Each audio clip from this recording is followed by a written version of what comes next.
오전에 함께 보실 하나님의 말씀은 고린도후서 10장 말씀을 보도록 하겠습니다. 고린도후서 10장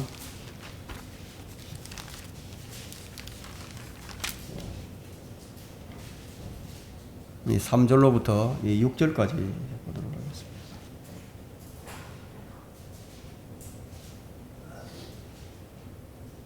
네, 다 찾으셨습니까? 고린도후서 10장 3절로부터 6절까지 제가 받들어 읽겠습니다.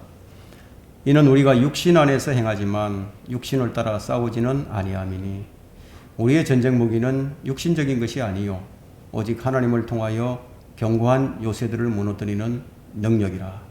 여러 가지 구상과 하나님을 아는 지식을 거역하여 스스로 축혀 세운 모든 높은 것들을 무너뜨리며 모든 생각을 사로잡아서 그리스도께 복종케 하니 너희의 복종이 이루어지면 모든 불복종을 응징하려는 준비를 갖추고 있느니라. 오늘 이 설교 제목은 마음속에 세워진 마귀의 견고한 요새들인데,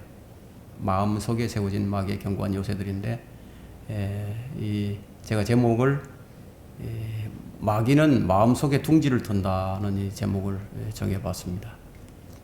자, 이 말씀을 위해서 기도하겠습니다. 위대하시고 거룩하신 아버지 하나님,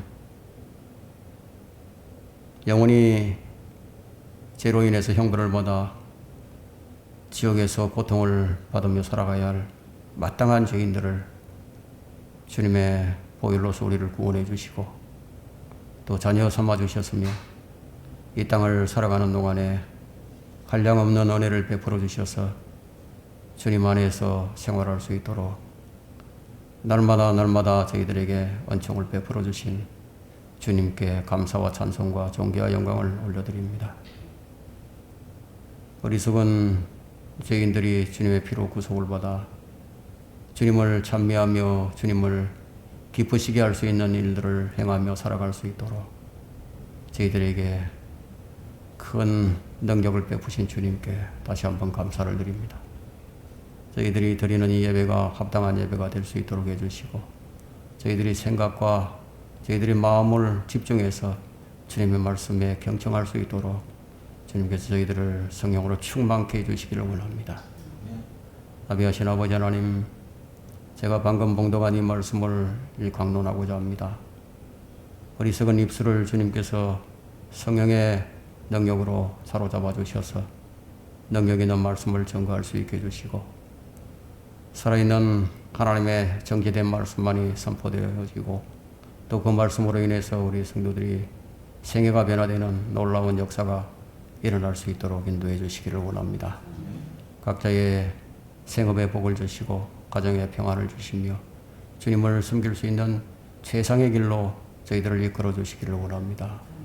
이 한 시간이 온전히 주님께 드려지고 또 이 시간을 통해서 우리 모두가 큰 유익을 얻으며 다시 한번 하나님의 위대하심을 깨닫고 또 새롭게 변화되는 그런 계기가 되게 해주시기를 원합니다.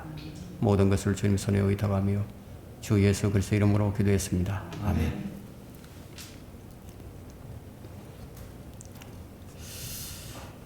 신앙 생활을 하는 사람들을 쳐놓고 잘 믿고 싶지 않은 사람은 아마 없을 것입니다.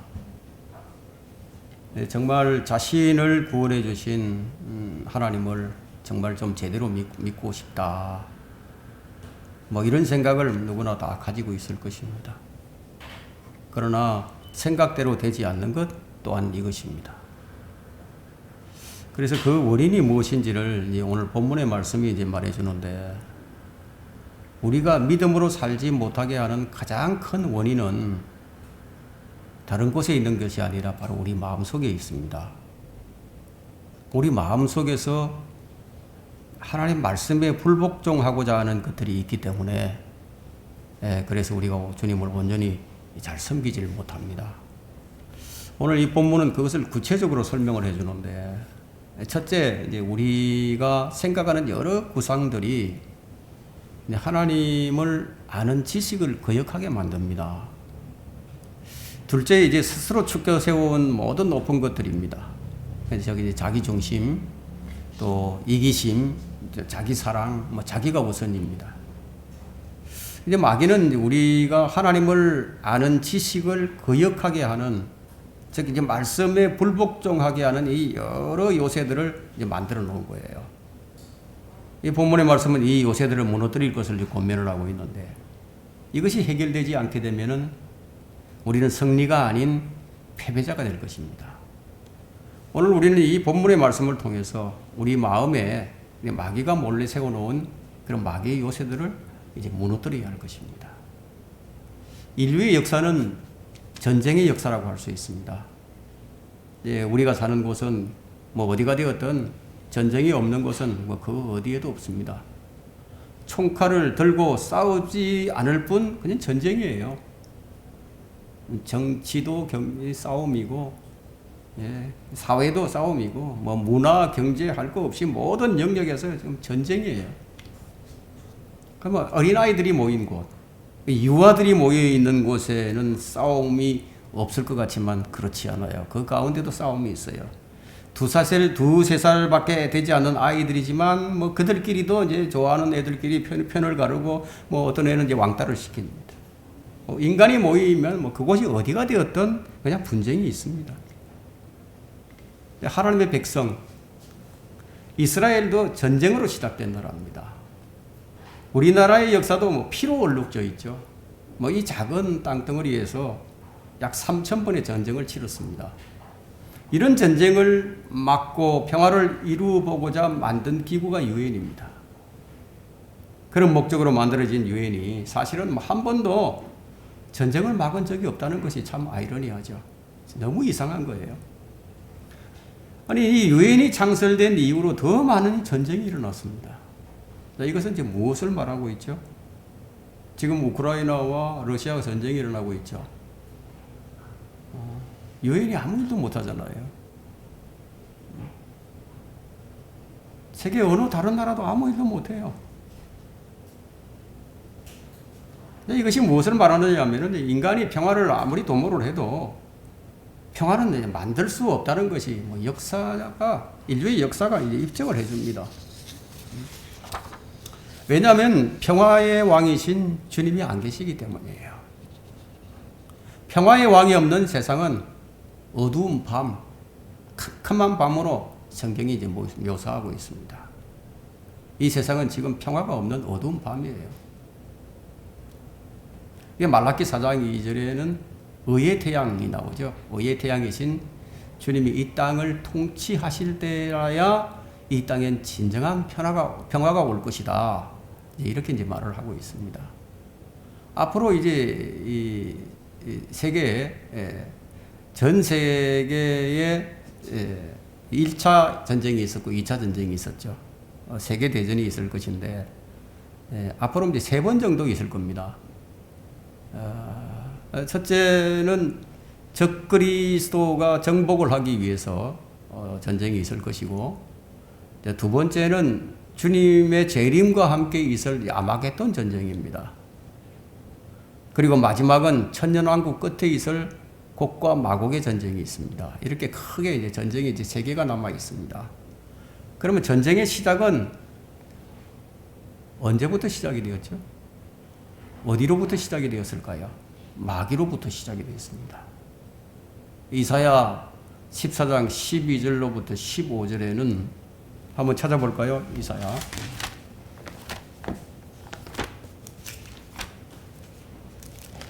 14장 12절로부터 15절을 보겠습니다. 오 아침의 아들 루시퍼야, 네가 어찌 하늘에서 떨어졌느냐? 민족들을 연약해 하였던 네가 어찌 땅으로 끊어져 내려오느냐? 이는 네가 네 마음속에 말하기를 내가 하늘에 올라가서 내가 내 보좌를 하나님의 별들보다 높일 것이요 내가 또 북편에 있는 회중의 산 위에 앉으리라.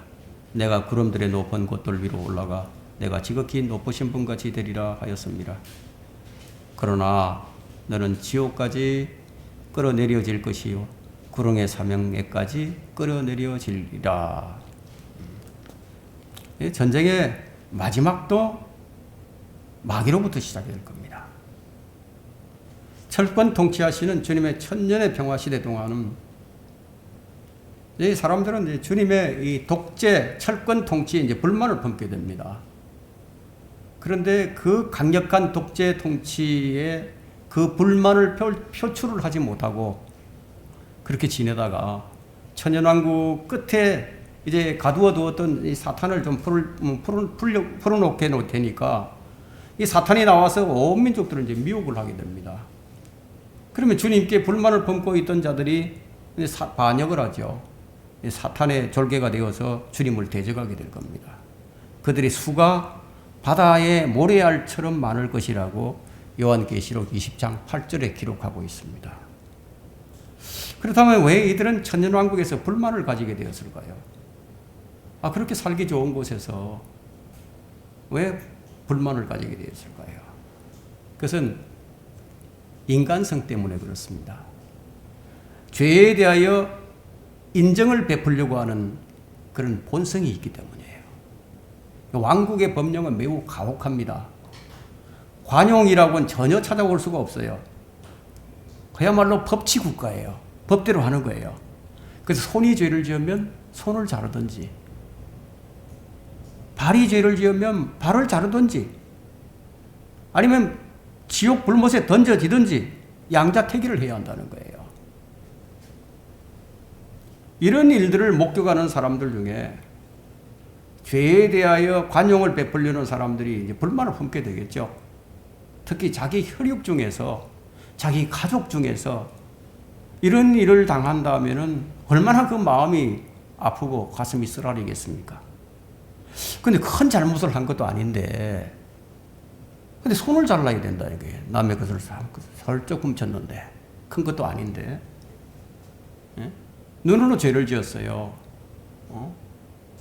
눈에 도끼를 품고 상대방을 뚫어지게 쳐다보면서 그렇게 했다. 그럼 눈을 뽑아야 된다. 발이 죄를 지으면 발을 잘라야 된다는 거예요. 그것도 싫으면 지옥에 던져져야 한단 말이에요. 산채로. 자, 이 불만이 생기겠죠. 그냥 마음에 쓴뿌리가 생겨나는 거예요. 근데 이 쓴뿌리라는 것은 뽑아내지 않으면은 때가 되면 폭발을 합니다. 그런 사람이 얼마나 많았던지 바다에 모래알처럼 많다고. 근데 고린도전서 10장 10절에는 광야에서 이제 이런 일이 있었는데, 너희는 그들 중 어떤 사람들이 불평한 것처럼 불평하지 말라.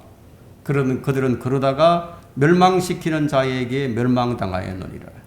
광야에서 수많은 사람들이 다 쓰러졌죠. 멸망시키는 자에 의해서. 그래서 쓴뿌리라는 것은 잘라내는 것이 아니라 그냥 뽑아내야 된다는 거예요. 그렇지 않으면 또다시 자라납니다. 지금 우리가 이제 치르는 영적 전쟁에서 수많은 사람들이 정복을 당해서 마귀의 종들이 되어서 지금 파멸의 길을 걷고 있습니다. 앞으로 이 세상에 일어날 전쟁들은 물리적인 전쟁이지만, 지금 이 교회 시대에 우리 그리스도인들이 치르고 있는 이 영적 전쟁은 보이는 전쟁이 아니라 보이지 않는 전쟁이란 말이에요. 근데 보이지 않는 전쟁이 더 치열한 거예요. 보이지 않아서 그렇지. 그런데 보이지 않으니까 아마 대다수가 다 대수롭지 않게 간과해 버립니다. 이런 보이지 않는 전쟁에서 이기려면 우리가 그럼 어떻게 해야 하는가? 그 방법을 지금 강론하고자 합니다. 불복종을 응징하려면 첫 번째는 3절이에요. 3절. 이는 우리가 육신 안에서 행하지만 육신을 따라 싸우지는 아니함이니 우리의 전쟁 무기는 육신적인 것이 아니요 했죠. 우리가 불복종을 응징하려면 육신을 따라서 행하면 그건 실패예요. 그러니까 육신을 따라 싸우지 않는 것이 승리의 비결입니다. 그러나 이 좀처럼 잘 되지 않아요. 너무나 오랫동안 습관화되어 버린 이 육신적인 생활이 이제 몸에 배어 있기 때문에 툭하면 그냥 육신적인 대응을 먼저 하게 되죠. 그래서 우리에게 필요한 것은 이 옛 습관을 벗어버리는 훈련이 필요합니다. 말하자면 옛 사람을 벗고 새 사람을 입는 훈련이 필요한 거예요. 그럼 이런 훈련을 어떻게 해야 하느냐 하면, 로마서 13장 14절에 이런 말씀을 하죠. 오직 주 예수 그리스도로 옷을 입고 정욕을 채우려고 육신을 위해 계획하지 말라.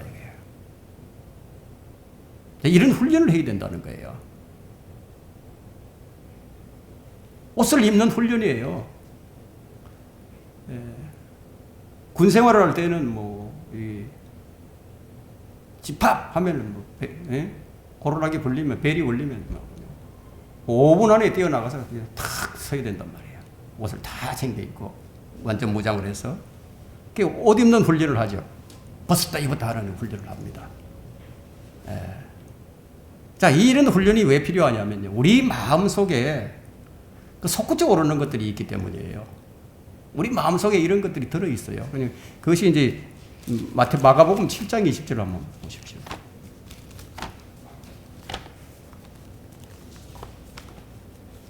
마가복음 7장 20절부터 있습니다.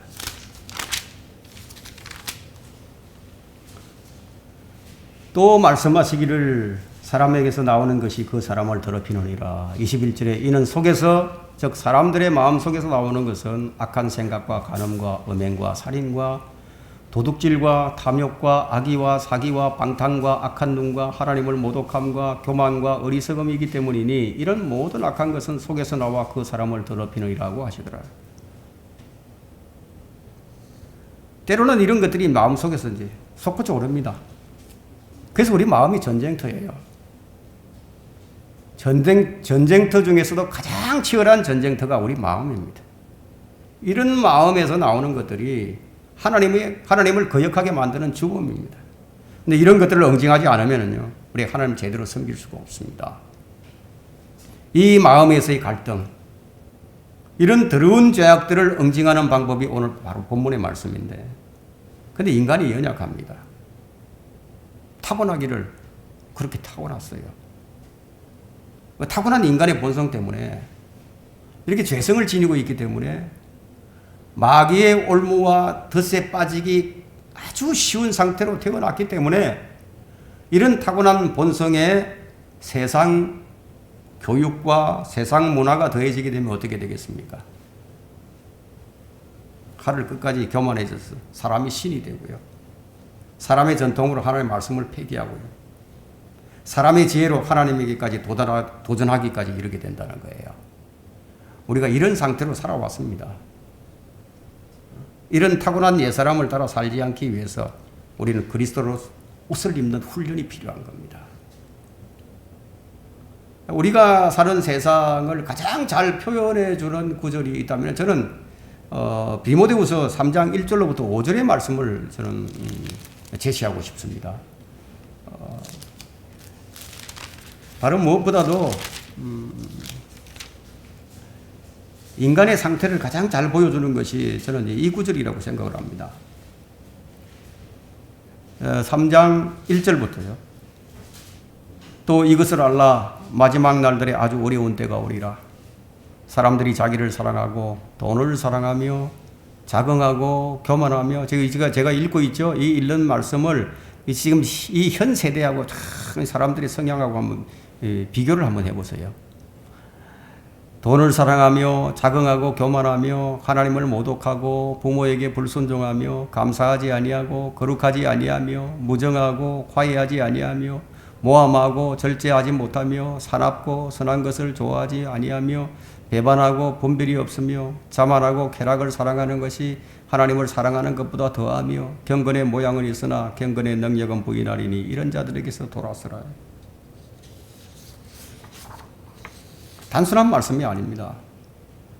이런 것들을 알았다면은 이제 돌아서라는 거예요. 이게 명령입니다. 사람들이 무엇 때문에 이렇게 살죠? 삶의 질을 위해서죠. 결국은 나름의 성공을 위해서 이렇게 삽니다. 그것이 하나님을 대적하는 것인 줄도 알지 못하고 이왕이면 2마리 토끼를 다 잡아보자.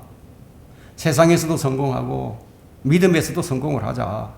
그러나 그런 것은 없습니다. 세상의 성공은 하나님과 멀어지게 만듭니다.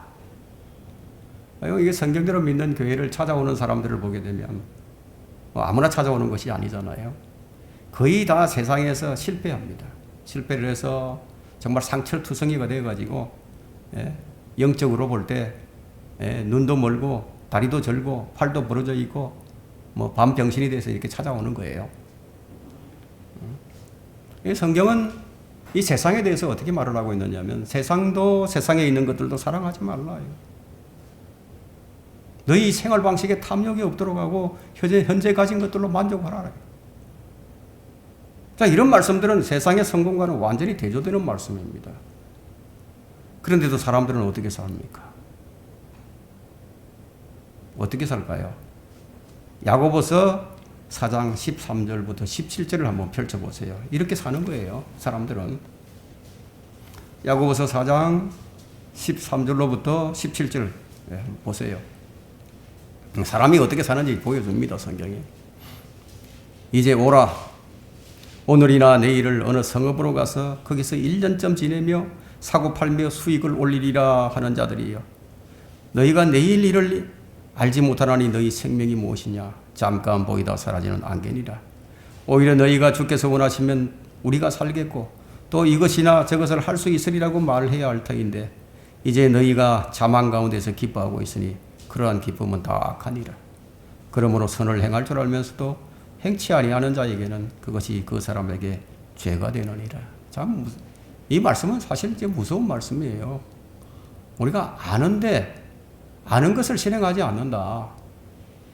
성경을 배우고 성경 말씀을 이제 선한 하나님 말씀이 무엇인지 알았는데 근데 그걸 실행을 안 한다. 그럼 그것이 행하지 않게 되면 그것이 그 사람에게 죄가 된다고 말씀합니다. 언제 죽을지도 모르고 사는 사람들이 마치 뭐 영원히 사는 것처럼 그렇게 살아가죠. 실제 물어보면요, 뭐 얼마 살 날이 얼마 안 남았는데 이렇게 얘기를 하는데 사는 것을 보면 뭐 영원히 살 것처럼 그렇게 살아간다 이게. 언제 죽을지도 모르는 자들이 마치 무엇인가 다 이룰 수 있는 것처럼 여기면서 그렇게 살아간다는 거예요. 뭐 이것은 세상에 속한 사람들에게만 국한되는 문제가 아니라 구원받은 그리스도인이면서도 세상의 성공을 바라며 살아가는 거예요. 더 나은 삶을 위해서요. 자신의 육신을 사용하면서 그렇게 사는 거예요. 우리의 전쟁 무기는 육신적인 것이 아니라고 했죠. 그런데 육신을 사용하면서 사는 거예요. 싸울 줄 모르는 군인이 되어가지고 총 한 방도 쏘지 못하는 군인이 되는 거예요. 우리나라가 조선 말기에 총 한 방 쏘지 않고 쏘아보지도 못하고 일본에게 강제로 합병당했잖아요. 근데 우리나라가요, 독립한 것도 해방을 한 것도 총 한 방 쏘아보지 않고 우리가 해방을 했어요.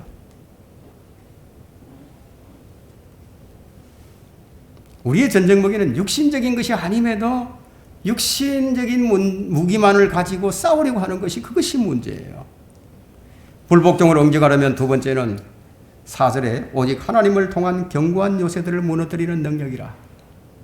참 이 말씀은 의미 있는 말씀인데 견고한 요새라는 것은 뭐 포탄을 맞아도 잘 파괴되지 않는 그런 철근 콘크리트로 된 그 방어 진치를 얘기하는 거죠. 포탄과 총탄에도 잘 견딜 수 있도록 요새화된 것을 말합니다. 요즘은 뭐 지하 벙커에 들어가 있으면요, 웬만한 뭐 핵폭탄이 떨어져도 끄떡이 없다는 그런 곳도 있습니다. 그게 요새화될 수 있다는 거예요. 이 요새화된 요새에 그 배치된 무기는요, 쉽게 발견되지도 않아요. 하나님을 아는 지식을 거역하게끔 요새화되어 있는 성이라는 겁니다. 그 진지예요, 진지. 마귀는 이러한 뜻을 우리 생활 주변에 곳곳에다 다양하게 표현해 놓았습니다. 우리 주변에 다 있다, 여기. 마귀가 쳐놓은 이 요새들이 있어요. 그것이 마치 생필품인 것처럼 이제 위장이 되어 있단 말이에요. 꼭 필요한 것처럼. 그래서 아무도 눈치채지 못하게 다 만들어 놓았어요. 이것이 바로 세상 문화와 교육입니다.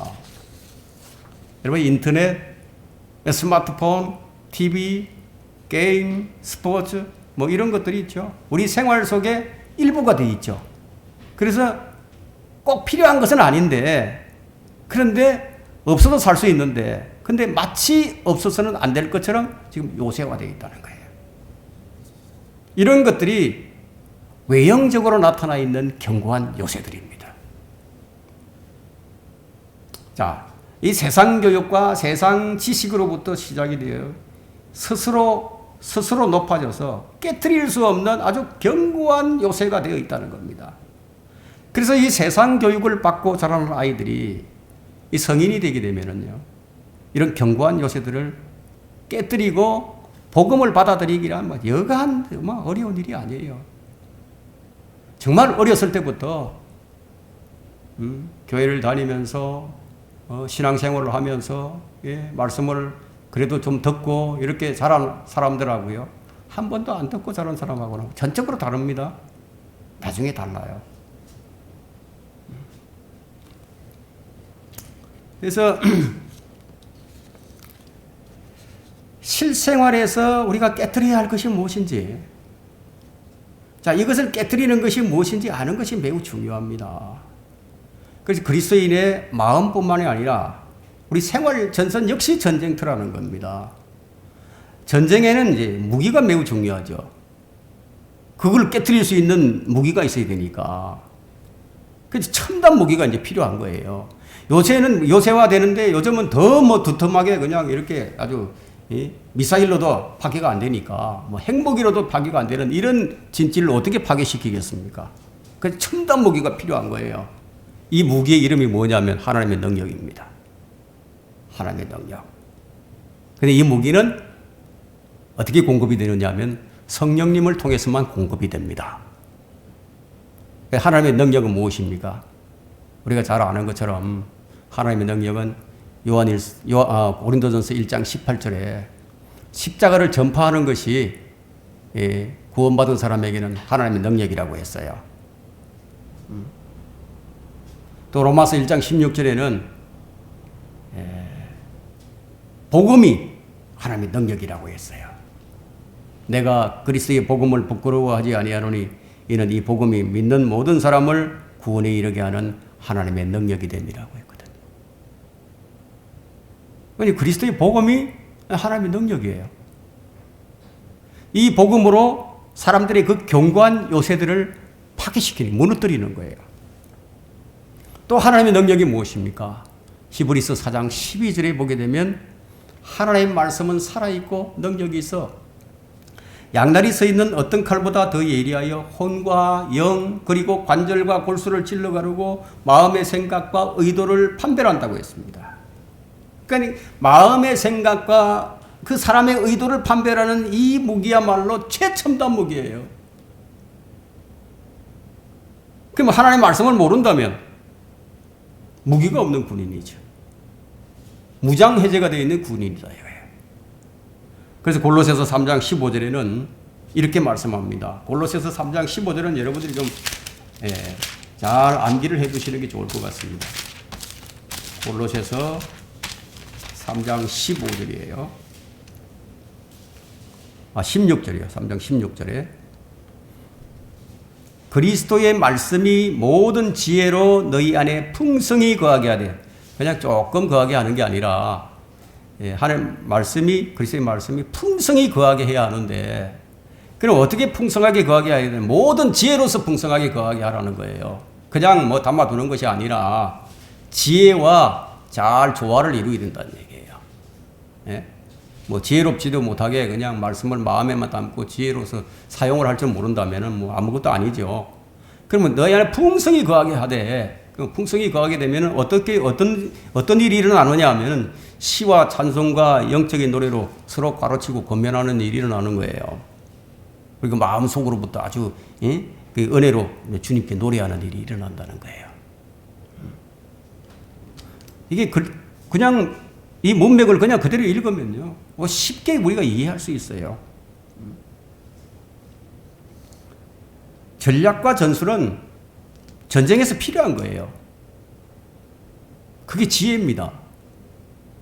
첨단 무기로 무장한 군인에게는요, 전략과 전술이 필요한 거예요. 모든 지혜로서 너희 안에 거하게 하라고 했는데, 우리는 이 무기들을 무기 보급소인 이 성경에서 우리가 찾아서 가져야 한다는 거예요. 하나님의 능력과 지혜를 겸비한 군사야말로 특수요원이에요. 특수요원. 이 특수 요원들하고 일반 군인들하고는요, 아마 싸우면 일당 100이 될 겁니다. 100. 특수 요원이 그만큼 강력하다는 겁니다. 이런 특수 요원들은 최고의 전략가요, 최고의 사령관이신 주 예수 그리스도의 명령을 잘 수행합니다. 고린도전서 1장 24절에는 부르심을 받은 사람들에게는 유대인들에게나 헬라인들에게나 그리스도는 하나님의 능력이요 또 하나님의 지혜이라고 했습니다. 예수 그리스도가 하나님의 능력이고 하나님의 지혜예요. 그럼 우리 죄를 담당하신 주 예수 그리스도가 하나님의 능력이고 그분이 바로 하나님의 지혜라는 겁니다. 그분이야말로 우리의 영적 전쟁의 최선봉에 서 계시는 최고의 사령관입니다. 바울은 우리가 이런 분을 제대로 알기를 원했습니다. 제대로 알기를 원했다 이거예요. 사람들마다 예수 그리스도를 아는 게 다 차등이 있습니다. 우리가 얼마만큼 예수 그리스도를 알아야 하느냐 하는 것은 에베소서 1장 19절에서 설명하고 있습니다. 또 그의 강력한 능력의 역사하심을 따라 믿는 우리에게 향하신 그 능력의 지극히 위대하심이 어떤 것인가를 너희로 알게 하시기를 원하노라.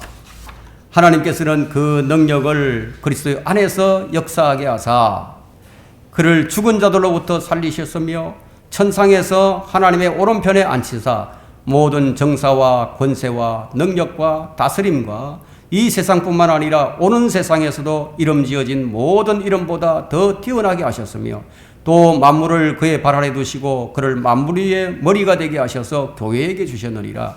교회는 그의 몸이니 만물 안에 모든 것을 채우시는 분의 충만이니라. 아주 명쾌하죠.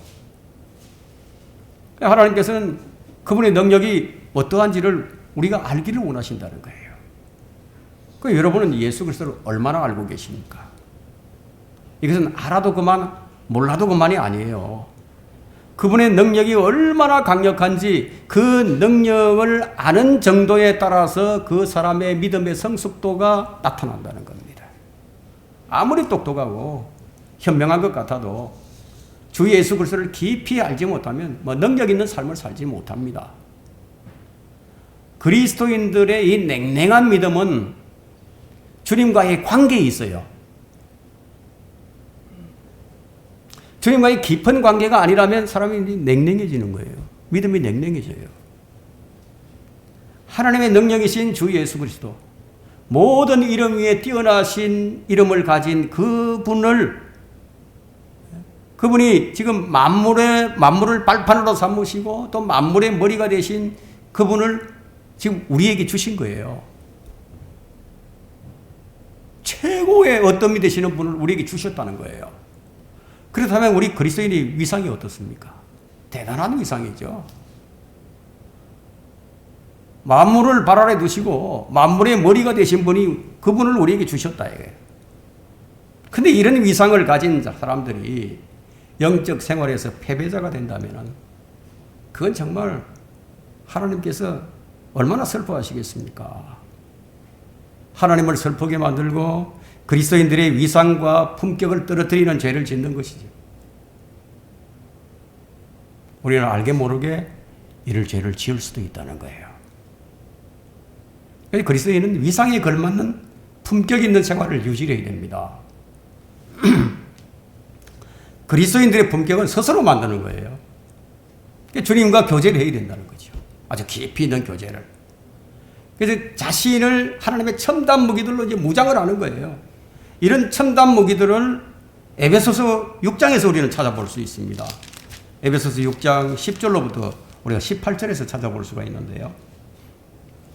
10절부터 제가 한번 읽겠습니다. 끝으로 나의 형제들아, 주 안에서와 그의 힘의 능력 안에서 강건하라. 너희는 마귀의 술책에 대항하여 설 수 있도록 하나님의 전신 갑옷을 입어라. 이는 우리의 싸움이 혈과 육에 대항하는 것이 아니요 정사들과 권세들과 이 세상의 어둠의 주관자들과 높은 곳들에 있는 영적하게 대항하는 것들이기 때문이라. 그러므로 너희는 하나님의 전신 갑옷을 입으라. 이는 너희가 악한 날에 저항할 수 있으며 또 모든 일을 다 이루기까지 서 있게 하기 위함이라. 앉아 있으면 안 된다는 거예요. 자도 안 되고 서 있게 하기 위함이라. 그러므로 서서 진리로 너희 허리띠를 두르고 의의 흉배를 붙이고 화평의 복음을 준비한 것으로 너희 발에 신고 이 모든 것 위에 믿음의 방패를 가짐으로써 너희가 악한 자의 불붙은 화살을 끌 수 있을 것이라. 또한 구원의 투구와 성령의 칼 곧 하나님의 말씀을 가지고 항상 성령 안에서 기도하고 이를 위하여 모든 성도들을 위해 모든 인내와 간구로 깨어 있으라. 자, 그러면 이런 첨단 무기들을 어떻게 장착해야 할 것인가? 장착을 해야 하는데 어떻게 장착을 하죠? 첫째, 우리가 듣는 거예요. 말씀을 듣는 거예요. 로마서 10장 17절에는 하나님의 말씀은 들어야 이제 믿음이 자란다. 둘째는 말씀을 읽는 거예요. 에베소서 3장 5절에는 너희가 읽을 때 거기서 그리스도의 신비 안에 있는 나의 지식을 알게 되리라고 했습니다. 세 번째는 묵상이에요. 시편 1편에는 복 있는 사람은 악인들의 강기를 따르지 아니하며 죄인들의 길에 서지 아니하며 조롱하는 자들의 자리에 앉지 아니하노도다. 그들의 즐거움이 주의 법에 있으니 그가 주의 법을 주야로 묵상하는 자로다.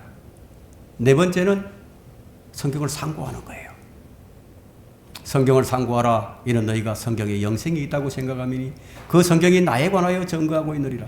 이 상고라는 것은 양눈에 불을 켜서 어디에 무엇이 있는지 구석구석 다 찾아내는 거죠. 비교하고, 그죠? 다섯 번째는 공부하는 겁니다. 네가 하나님의 말씀들을 올바로 나누어 자신이 하나님 앞에 부끄럽지 않는 일꾼으로 인정받을 수 있도록 공부하라. 여섯 번째는 마음에 새기는 암송이에요. 새긴다 이게요. 돌판에다가 이 정을 가지고 망치를 치면서 글을 새기듯이 우리 마음판에 그렇게 새기는 거예요. 신명기 6장 6절에는 내가 오늘 네게 명령한 이 말씀들을 네 마음속에 두고 네 자손에게 그것들을 열심히 가르칠지니 네가 네 집에 앉아 있을 때나 네가 길을 걸을 때나 네가 일어날 때 그 말씀들에 관해 말할지니라. 항시 말하라는 거예요. 일곱 번째 기도예요. 기도로서 깨어있는 것이에요. 듣고 읽고 묵상하고 상고하고 공부하고 암송하고 기도하는 이 일곱 가지는 진리의 허리띠예요. 의의 흉배예요. 복음의 군화예요. 믿음의 방패예요. 구원의 투구예요. 성령의 칼이에요. 성령 안에서의 기도예요. 이 일곱 가지가 조화를 이룬다는 겁니다. 이 일곱 가지와 이 모든 것이 균형과 조화를 잘 이루면은 하나님의 첨단 무기를 장착한 그리스도의 훌륭한 군사로서 이 마귀의 견고한 요새를 무너뜨릴 수 있게 된다는 겁니다. 마귀는요, 우리 생각을 통해서 출입을 합니다. 여러분 그거 아세요? 생각을 통해서 출입을 한다. 마귀가 쳐놓은 이 견고한 요새는요, 생각을 통해서 만들어진 여러 가지 구상들이에요. 여러 가지 구상들이 있어요. 그리고 이것들이 하나님의 말씀에 불복종하게 하는 아주 요인들이 됩니다. 그게 원인이에요. 마귀는 이 베드로의 생각을 통해서 하나님의 사역을 막으려고 했었죠. 그래서 마귀는 어떤 방법으로든지 수단과 방법을 가리지 아니하고 하나님의 사역을 막기만 하면 되는 거예요.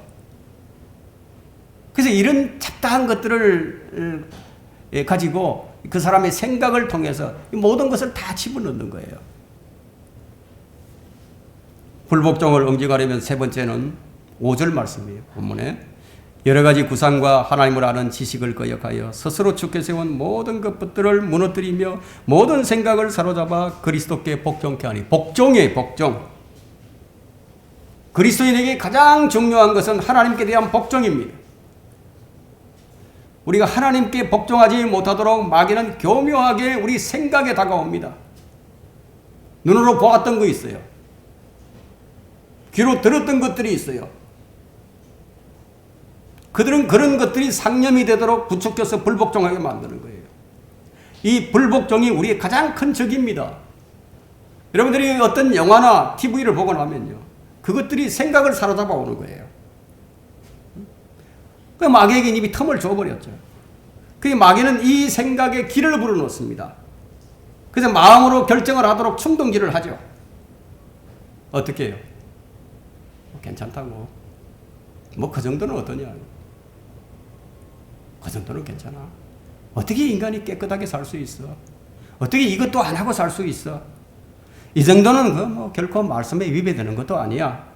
이렇게 마음속에 안정을 준다는 거예요. 그래서 마음에 평안을 주는 거예요. 그렇게 해서.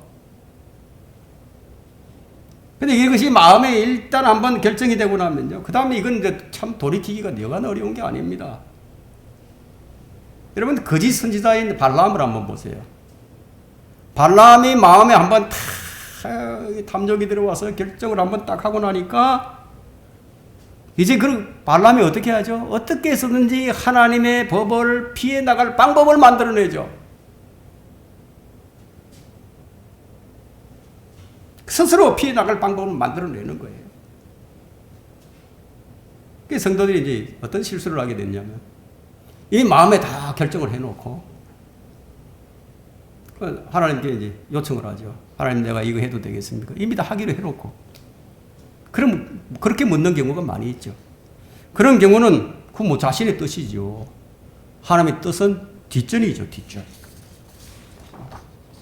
아이성 전투의 패배는요, 하나님께 묻지 않은 결과였습니다. 말하자면 하나님의 뜻이 뒷전이었기 때문에 하나님의 백성들이 하나님께 묻지 않는 것에 대한 그 벌이 어떻게 나타납니까? 징계로서 나타나죠. 그것이 아이성 전투의 패배였습니다.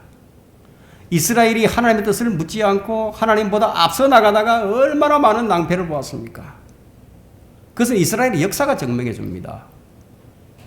그래서 그들은 당하지 않아도 될 낭패를 계속 당했던 겁니다. 이런 것들이 지금 신약 성경에서도 우리에게 경고를 주고 있는데, 베드로전서 2장 20절에는 너희의 잘못으로 인해서 매를 맞고 참으면 무슨 영광이 있겠느냐고 얘기를 합니다. 그건 주를 위해서가 아니에요. 나를 위해서 그냥 했는데, 그래서 낭패를 보게 되면 뭐 그게 무슨 영광이 있겠느냐고. 자, 이런 결과는 하나님께 대한 불복종의 결과입니다. 앞서 나가는 원인은요, 육신적인 자만이에요, 자만. 스스로 축켜세워 높아진 결과로서 오는 겁니다. 일단 자신의 연약함을 알지 못하고 이 자만이 생기게 되면은 그냥 육신을 따르게 되어 있는 거예요. 성령을 따르지 않아요. 근데 이런 것들이 우리가 하나님께 불복종하고자 하는 이런 요인들이 너무나 많이 있다는 거예요. 이런 것들을 스스로 무너뜨리고 주님께 복종을 해야 하는 것이 우리가 해야 할 일입니다. 그 야고보서 4장 7절에는 그러므로 하나님께 복종하라. 마귀를 대적하라. 그리하면 그가 너희로부터 도망하리라. 복종이 먼저죠. 중요한 것은 하나님께 대한 복종입니다. 어떤 문제에 있어서도 복종이 먼저예요. 우리의 대장이신 주 예수 그리스도께 대한 복종. 불복종은 전시 상황에서는 총살형입니다. 즉시 처형이에요. 불복종을 왜 하게 되는 것인가 하면 그 원인은 죄와 연루되어 있기 때문이에요. 여러분이 아셔야 하는 것은 이제 불복종하고자 하는 마음이 일단 스치고 지나간다 하더라도 그것을 가지고 일단 자신을 성찰하고 주님께 고백을 해야 됩니다. 자백을 해야 된다 이거야. 뭔가 이 복종하고자 하는 것을 가로막는 죄가 있기 때문에 그런 생각이 드는 거예요. 스치고 지나간다요. 죄는 불복종의 요인입니다. 이스라엘의 진영 가운데 죄가 있었을 때는 패배를 합니다. 죄를 제거하고 명령에 순종할 때는 아무리 많은 대적들이 연합 공격을 해온다 하더라도 항상 승리를 했습니다. 그런데 우리의 영적 전쟁도 너무나 다양한 적들이 공격을 해옵니다. 교회를 공격해오고 성도 개개인들을 공격해옵니다. 이것은 외적 내적으로 공격을 해온다는 거예요. 수많은 게릴라들이 침투해 올 때 우리의 대장 예수 그리스도의 명령에 복종치 아니하게 되면 그냥 패배했다는 거예요. 우리 주변에는 수많은 복병들이 도사리고 있습니다. 그것이 탐심일 수 있고요. 그것이 타협일 수 있고요. 그것이 자만일 수 있고요. 그것이 나태함일 수도 있고요. 그것이 욕정일 수도 있고요. 그것이 유튜브일 수도 있고요. 그것이 취미생활일 수도 있고요. 수많은 복병들이 다양하게 지금 포진해 있는 거예요. 이런 것들은 하나님의 능력이 아니면 우리가 이길 수가 없어요. 전쟁의 승리는 첨단 무기와 전략과 전술이 필요합니다. 첨단 무기만 가지고 있다고 해서 되는 게 아니에요. 러시아는 첨단 무기를 다 가지고 있잖아요. 근데 우크라이나한테 지금 계속 지금 몇 개월이 됐죠? 100일도 넘었죠. 전쟁이 일어난 지. 그런데 아직도 그 첨단 무기를 가지고도 못 이기잖아요. 첨단 무기만 가지고 되는 것이 아니다 이거예요. 전략과 전술이 필요합니다. 주님의 명령은 전쟁을 승리로 이끄는 전략과 전술이 있습니다. 그것이 주님 명령이에요. 그런데 오늘 본문의 말씀은 너희의 복종이 이루어지면, 이게 핵심이에요. 너희의 복종이 이루어지면, 중요한 것이 복종입니다. 6절을 보세요. 너희의 복종이 이루어지면 모든 불복종을 응징하려는 준비를 갖추고 있느니라.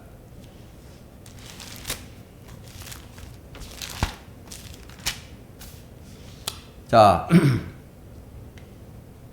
우리는 이 보이는 것만을 보려는 성향이 있어요. 눈에 보이는 것만. 그래서 7절에 이제 이런 것들을 이제 이렇게 말하려 합니다. 10장 7절에 너희는 모든 것을 외모로만 판단하느냐? 외모로만 보느냐?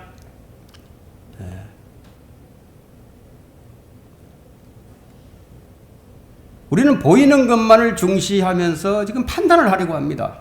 그래서 그렇게 해서 교회 안에서 형제들을 실족시키는 일을 합니다. 주님께 복종하지 않는 사람은요, 주님께서 주신 권위를 세우는 것이 아니라 그냥 무너뜨리려고 하는 거예요. 실제로 이런 일들이 교회 안에서 많이 일어납니다. 그래서 교회 안에 다툼이 있고 서로 상처를 입고 또 상처를 입으며 입히고 힘들게 하기도 하고, 그래서 아군에게 서로 총질들을 하는 거예요. 참 이상한 일이죠. 아군에게 총질을 한다 이거예요.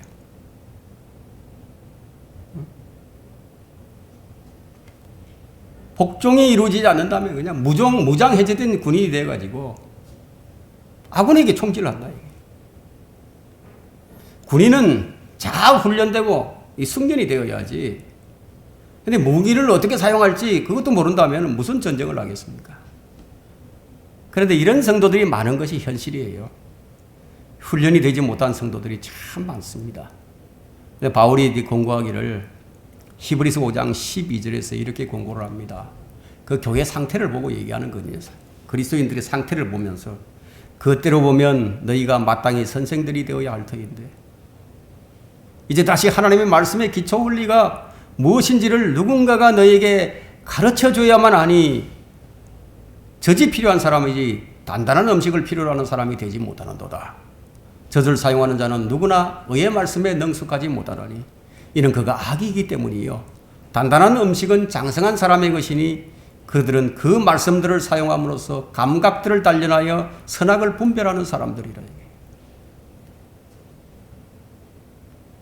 그리스도께서는 패배를 모르시는데, 그리스도께는 승리만 있는데, 그렇다면 그리스도께 속한 사람들도 패배를 몰라야 하는 것이 당연한 거 아니에요?